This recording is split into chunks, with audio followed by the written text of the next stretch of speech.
niya alam na naka-online siya. Hello mga kabibig! Welcome back sa ating bagong YouTube channel. Ito ang pinakamaingay nga YouTuber sa balat ng YouTube. Ako si Kabibig, maglebak-lebak na tayo with evidence. Nako! Galit na naman ang mga pawok, ang mga kakamping kay VP Sara Duterte. Kasi ang sabi ni VP Sara Duterte na hindi bibigyan ng anong tawag dito? Penalty yung teacher na nag-trending na, alam nyo na, nagagalit sa mga estudyante sa TikTok. Oo, galit ang mga pawok. Sabi nila, anong klaseng DepEd secretary ka? Kinonsinti mo yung guro. Dapat mawala ng, anong tawag dito? Mawala ng lisensya yung guro na iyan. Dapat matanggal sa serbisyo yung guro na iyan. Nako, ganun ang reklamo nila, kabibig. Well, pasensya sila kasi hindi sila DepEd Secretary at knowing VP Sara Duterte, hindi agad-agad manghusga ng tao. It's because nagpakawala ng emosyon yung teacher, tapos naka-TikTok live siya, agad nating husgahan kung yung pagkatao niya. Gano'n na ba tayo ka-judgmental? Na dahil lang sa isang video, lahat ng ginawa ng guro para sa estudyante biglang nawala. Natabunan ng dahil lang sa kanyang pag-TikTok live na kung saan ibinuhos niya ang kanyang emosyon na hindi na niya naintindihan ang mga estudyante niya. Malibang mag-express ng emotion, malibang mapagsabihan ang mga estudyante sa kung ano ang mali nila. Ikaw nga, hindi mo mapagsabihan yung anak mo na sobrang suwail, sutil, at nako, kabisaya pa, gitubag-tubag kasi mong anak. Diba? Pero wala ka gibuhat. Anong ginawa mo? Natutongi edge ka lang dyan. Nanonood ka lang ng mga video. Diba? So ito para masampal ka sa katotohanan at kung paano solusyonan ang problemang ito na hindi lang one-sided, kundi dapat open-minded ka bilang isang DepEd Secretary. At ito ang ginawa ni VP Sara Duterte. Mind you, kung talagang mag-reflect ka, tama naman ang ginawa ng VP. Kasi tao lang tayo, hindi ka Diyos at hindi ka perpekto. Panoorin mo to. Parod nyo na yung viral teacher na nag-live, na nermo ng live sa TikTok. Anong una yung nag-reaction na naparod nyo? And anong paliwanag sa inyo ng teacher? Ang una kong naging reaction is tao lang, yung teacher, lahat tayo umaabot sa punto na nagagalit tayo, lalo pag na-frustrate tayo. This is especially true sa mga teachers dahil ang mga teachers natin hindi lang isa na tao yung kausap nila. Ang isang klase ay merong from 25 to 45, sometimes 55 students. Nakita ko yung explanation niya and then sinabihan ko ang regional office natin na there will be no penalties for the teacher. Just to remind the teacher that if she is angry, she has to pause, itigil mo na yung klase, and when she's not angry anymore, saka siya mag-klase ulit. So there's a need to pause kapag galit yung teacher. So yun lang yung sinabi ko na i-remind doon sa teacher. Bakit po walang penalty, ma'am? Dahil sabi ko nga, tao lang tayo lahat tayo inaabutan ng galit. Ang dapat natin maintindihan ay kung anong gagawin natin kung tayo ay galit na. And that is why pinasabihan ko yung teacher, tumigil muna siya kapag galit na siya. Pag hindi na siya galit, saka siya magklase. Ang policy po ba? Pag yung concern ng iba ay bakit daw pinag-live pa itong pagpapagalit nila sa mga bata? Ano pong social media rules po ba ng Policy ba ng DepEd? Ang sabi niya, hindi niya alam na online siya. Pero ang sabi daw, nakaharap sa kanya mismo yung camera. Yes, opo, oo. Hindi niya alam na naka-online siya. School intervention sa mga bata na sila biyan yung mas ang gagawin ko, explain lang dapat school children na yun. Siyempre hindi naman po lahat yung ayaw ako ulit. Yes, oo. Meron naman tayong psychological, psychosocial support sa ating mga teachers.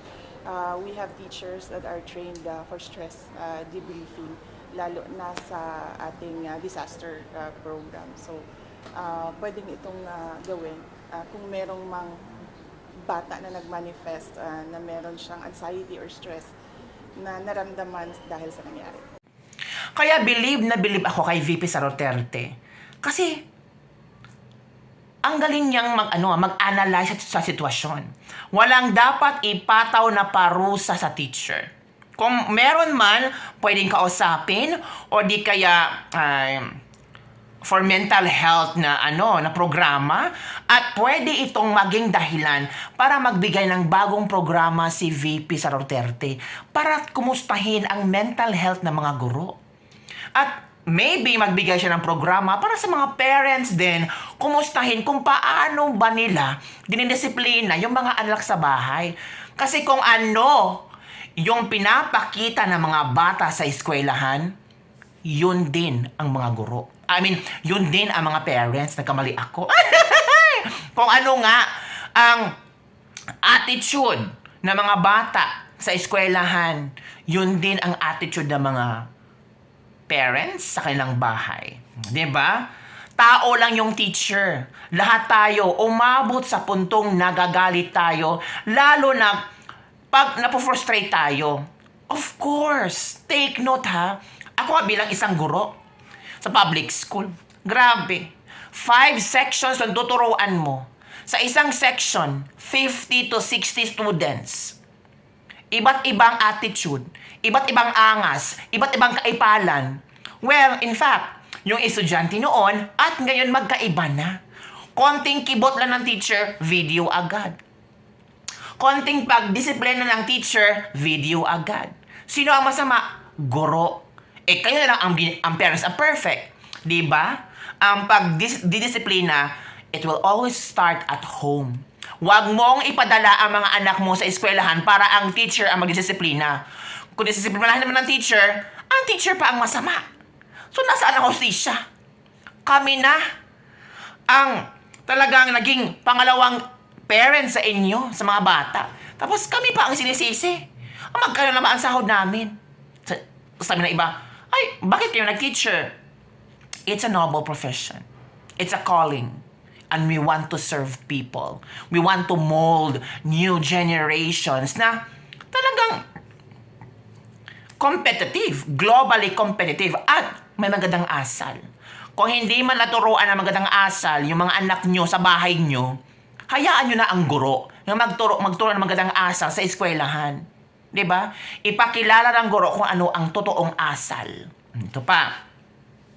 Ayon kay VP Sara Duterte, sinabihan na niya ang Regional Office ng Department of Education na i-remind ang naturang guro na tumigil na lang muna sa pagkaklase kapag siya ay galit para makapag-isip ng dapat gawin. If possible, pwede naman siyang mental health program ba? Kumustahin ang mga guro. Ang sabi niya, hindi niya alam na naka-online siya. Sabi ng guro na hindi niya alam na naka-online siya, na live niya yung panggagalit niya sa mga bata. Pwede naman. 'Di ba? Ito naman ang sabi ng mga pawok. For me, unprofessional yung ginawa ng teacher. Nagtuturo ka na naka-TikTok live. Totoo naman, sabi nila, very unprofessional yung ginawa ng teacher. For me, ang unprofessional doon yung nag-live sa TikTok. Pero yung sinasabihan yung mga estudyante kung ano ang mali at tama, hindi yun unprofessional, kundi disiplina yun. Hindi yun naintindihan kung ano ang disiplina, kasi kayo din, hindi disiplina sa bahay. Diba? Ano pa? Kailangan kunan na ng lisensya ang teacher na iyan. Wow, for that particular incident. Ganun ka na mag-judge. Edi ikaw na mag-DepEd secretary. Baka ang buhay mo very lonely. 'Di ba? So wag mong idama yung pagka-bitter mo sa mga taong gusto lang na maghanap buhay at ituro ang magandang asal sa mga estudyante. Ikaw naging estudyante ka rin. Paano ba ikaw tinuruan ng iyong guro kung paano maging magandang tao at may magandang asal? Nakalimutan mo na? Bakit? Nahawa ka sa pamilya mong, ay, hindi ko na mag-tell. So yun lang mga kabibig ha. This, itong eksena na ito, dito ka makaka-realize ba na grabe pala ang trabaho ng isang guro. Draining financially, emotionally, parang they are the hero na dapat nating alalahanin pag someday maging mas successful tayo. We salute all the teachers. Yun lang kabibig. Don't forget to like, subscribe, and share this video. Tama ba ang ginawa ni VP Sara na hindi bigyan ng parusa ang turo nga nag-online TikTok siya? Comment down below.